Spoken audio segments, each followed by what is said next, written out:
నమస్తే, welcome to I dream. నేను వినంది. ఇవాళ మనతో పాటు స్టూడియోలో ఉన్నారు ప్రముఖ ఆధ్యాత్మికవేత్త డాక్టర్ అనంతి లక్ష్మి అమ్మగారు. అమ్మ నమస్తే. అమ్మ నమస్తే తల్లి. ఎలా ఉన్నారు? నేను బ్రహ్మాండంగా ఉన్నా, మీరు ఎలా ఉన్నారు? నేను కూడా బాగున్నా అమ్మ. అమ్మ, అసలు ధనత్రయోదశి రోజు బంగారం కొనాలి అంటారు. బంగారం కొంటేనే అమ్మవారి ఇంటికి వస్తుందా? బంగారం కొనాలి అని ఎక్కడుందమ్మా? నాకు తెలిసి నేను చదివిన వరకు శాస్త్ర గ్రంథాల్లో ఎక్కడా కూడా ధనత్రయోదశి నాడు బంగారం కొనమని లేదు. మరి ఎందుకు వచ్చింది అంటే ధనత్రయోదశి? ఎందుకు వచ్చింది అంటే దక్షిణ దేశంలో మనకి సంక్రాంతి పెద్ద పండగ అయినట్టే ఉత్తర దేశ వాసులకు అందరికీ దీపావళి ప్రధానమైన పండగ. వాళ్ళు 5 రోజులు చేసుకుంటారు, మన సంక్రాంతి 5 రోజులు చేసుకున్నట్టు. పైగా వ్యాపారస్తులు కొత్త పుస్తకాలు మొదలు పెడతారు. వాళ్ళ అకౌంట్లు రాసుకునే పుస్తకాలు, చిట్టా ఆవర్జాలు అంటారే, దస్త్రాలు మొదలు పెట్టేది దీపావళితో. అంటే ఒకప్పుడు ఆశ్వయుజ మాసంతో కొత్త సంవత్సరం ప్రారంభమవుతూ ఉండేది. అందువల్ల కొత్త సంవత్సరం మొదలైంది కనుక అప్పటి నుంచి వాళ్ళు లెక్కలు మొదలు పెడుతూ పాత సంవత్సరం లెక్కలన్నీ చూసుకుని ఉన్న లాభాన్ని మరి ఏ రకంగా వాళ్ళు లాభాన్ని దాచిపెట్టుకోవాలి. ఎప్పుడూ కూడా లాభం వచ్చిందంటే కొంత పెట్టుబడిలో పెడతారు, కొంత అసెట్గా దాచుకుంటారు.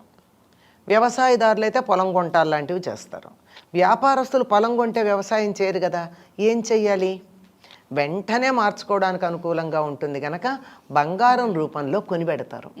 అది అలవాటైపోయి ఈ వ్యాపారస్తులు, ముఖ్యంగా మీరు గుజరాత్, మార్వాడి ఈ ప్రాంతాల్లో చూసినట్టయితే అసలు దీపావళి ధూమ్ధామ్గా చేస్తారు. టపాకాయలు కాల్చడం అనేది రెండో భాగం. ముందరి నుంచే అసలు దానికి వాళ్ళు చేసేటటువంటి ప్రిపరేషన్ అట్లా ఉండదు. ఇళ్ళన్నీ కొడుకోవడాలు, శుభ్రాలు చేసుకోవడాలు, అందరినీ పిలుచుకోవడాలు, అసలు ఒకళ్ళకొకళ్ళు బహుమానాలు ఇచ్చుకోవడాలు, వాళ్ళకున్నటువంటి వైభవాన్నంతా, ధనాన్నంతా కూడా, సంపదనంతా, ఐశ్వర్యాన్నంతా చూపించేటటువంటి కాలం అది.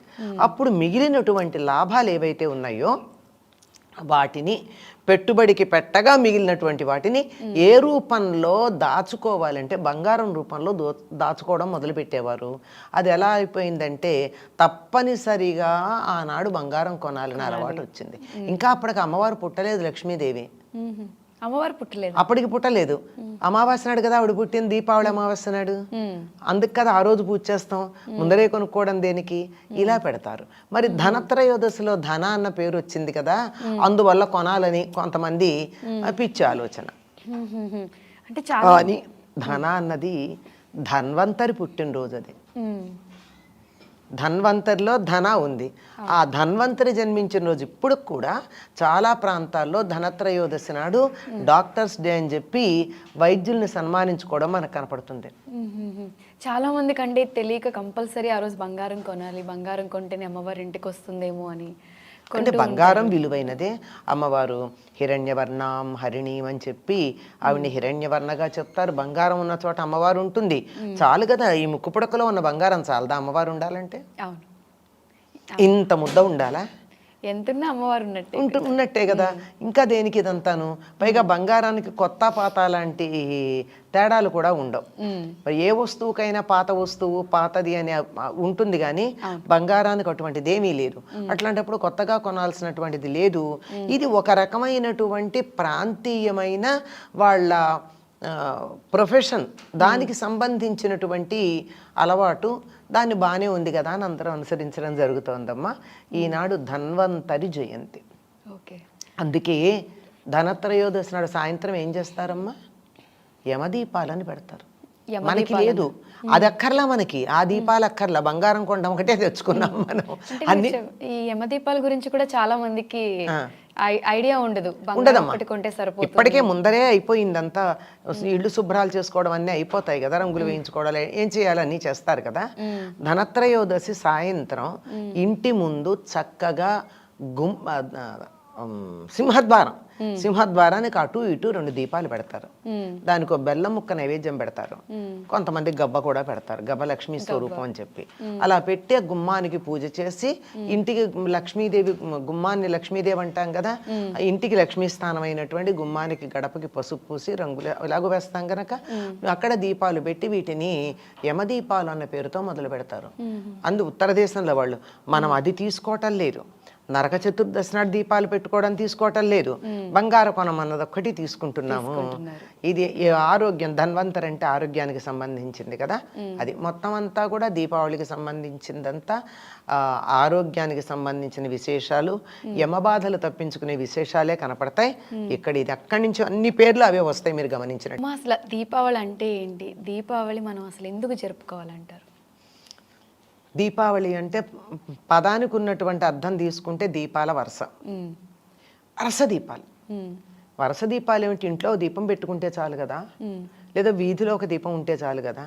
దీపాల వరుస ఏమిటి అంటే ఎవరన్నా ఏదన్నా ఒక దాని నుంచి కొంతకాలం దూరం అయితే అది దొరకంగానే ఆబగా అనుభవిస్తాం కదా. అంటే నరకాసురుడి పరిపాలనా కాలంలో ఇళ్లల్లో దీపాలు వెలిగించుకోవాలా, అందుకని ఎప్పుడైతే వాడు చచ్చిపోయాడో ఇన్నాళ్ళు దీపాలు వెలిగించుకోనటువంటి ఆ లోటునంతా బోల్డ్ దీపాలు వెలిగించుకు తీర్చేసుకున్నారు. ఇది కృతయుగం ద్వాపరయుగంలో జరిగినటువంటి సంఘటన.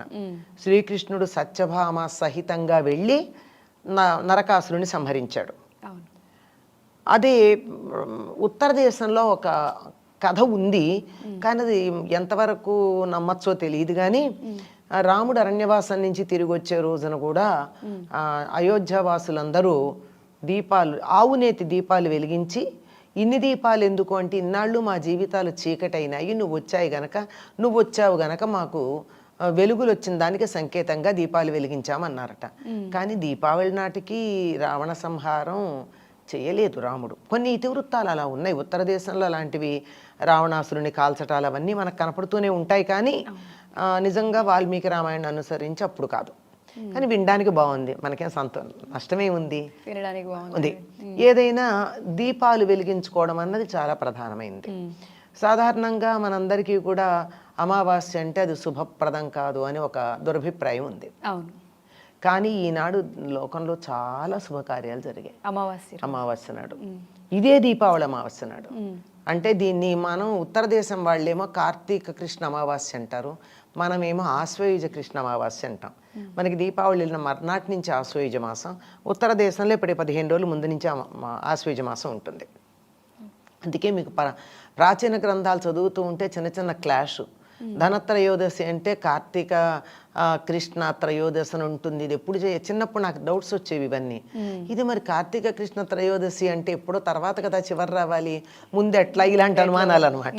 అందుకే మొత్తం చదివేసినట్టున్నారు. మరి తెలుసుకోకపోతే ఎట్లా, అయోమయంగా ఉంటే బుర్ర పాడైపోదు, అందుకని. కానీ అప్పుడేంటంటే వాళ్ళకి 15 రోజులు ముందు మొదలవుతుంది నెల.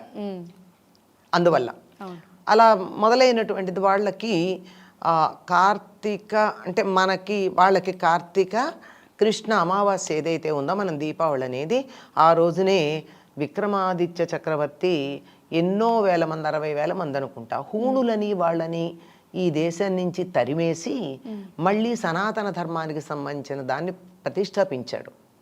ఉత్తర దేశంలో ఇప్పటికీ కూడా విక్రమ్ సంవత్ అనే పేరుతో కాలగణన ఉంటుంది. క్రీస్తు శకం లాగా విక్రమ శకం, విక్రమాదిత్య శకం. దాని ప్రకారమే దీపావళితో కొత్త సంవత్సరం మొదలవుతుంది. దీపావళి కొత్త సంవత్సరం చెప్పుకున్నాం కదా. దీపావళి నాడే శత్రువులందరి దేశం నుంచి హూణులు మొదలైనటువంటి సనాతన ధర్మ వ్యతిరేకులందరినీ కూడా దేశాన్ని నుంచి తరిమేయటం జరిగింది.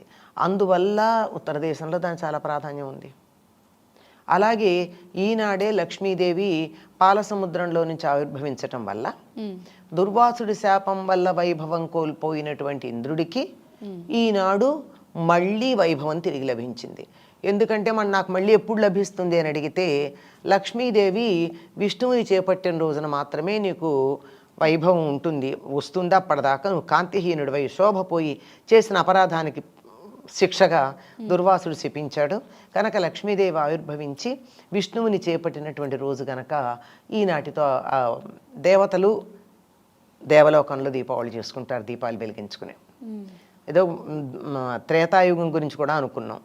ద్వాపరయుగం కథ నిన్న మొన్న జరిగింది, మనకి తెలుసు 5,000 సంవత్సరాల క్రితం జరిగింది. ఆ తర్వాత కాలంలో జరిగింది విక్రమాదిత్యుడికి సంబంధించింది. సిక్కులు కూడా ఎందుకు చేసుకుంటారంటే, హర్గోవింద్ సింగ్ అనుకుంటా సిక్కుల గురువు, అతన్ని ఒక మహమ్మదీయ రాజు ఉమ్, చెరసాల్లో పెడితే తర్వాత వదులుతానన్నాడు. అంటే నన్నొక్కడిని కాదు, నా అనుయాయులందరినీ కూడా నువ్వు వదిలిపెడితేనే నేను చెరసాల్లోంచి బయటకు వస్తాను అని చెప్పి ఆయన బయటికి రావడానికి ఇష్టపడలా. ఉమ్, దాంతో ఆగి ఆగి ఈ కార్తీక అమావాస్య నాడు మనం దీపావళి జరుపుకునే రోజున ఆయన శిష్యులతో సహా అనుయాయులతో సహా విడుదల చేయడం జరిగింది. అందుకని త్యాగానికి సంకేతంగా సిక్కులందరూ దీపావళి చేసుకుంటారు. ఇట్లా ఒక్కొక్కళ్ళు ఒక్కొక్క కారణంగా యావత్ ప్రపంచంలోనూ అన్ని దేశాల్లో కూడా ఉందమ్మా, ఏదో ఒక కారణం ఉంది. వాళ్ళ కారణాలు వేరువేరుగా ఉన్నాయి, కానీ అందరూ దీపావళి పండుగ చేసుకోవడం అన్నది ఉన్నది. దీపం ఏమిటి అంటే వెలుగుకి సంకేతం, జ్ఞానానికి సంకేతం.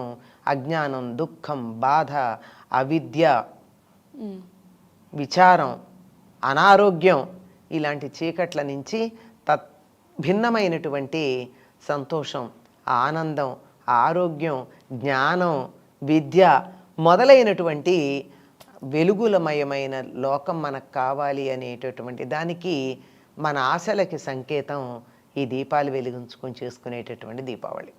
అమ్మ, దీపావళి అనగానే పిల్లలందరికీ ఒక పెద్ద ఇష్టమైన పండుగ అని మనం చెప్పుకుంటాము. దీపావళి ఎప్పుడెప్పుడు వస్తుందా అని వెయిట్ చేస్తూ ఉంటారు చాలా మంది. ఇప్పుడు ఏంటంటే పటాసులు కాల్చకూడదు, పొల్యూషన్ ఎక్కువైంది అని చాలా ఆపేస్తూ ఉన్నారు.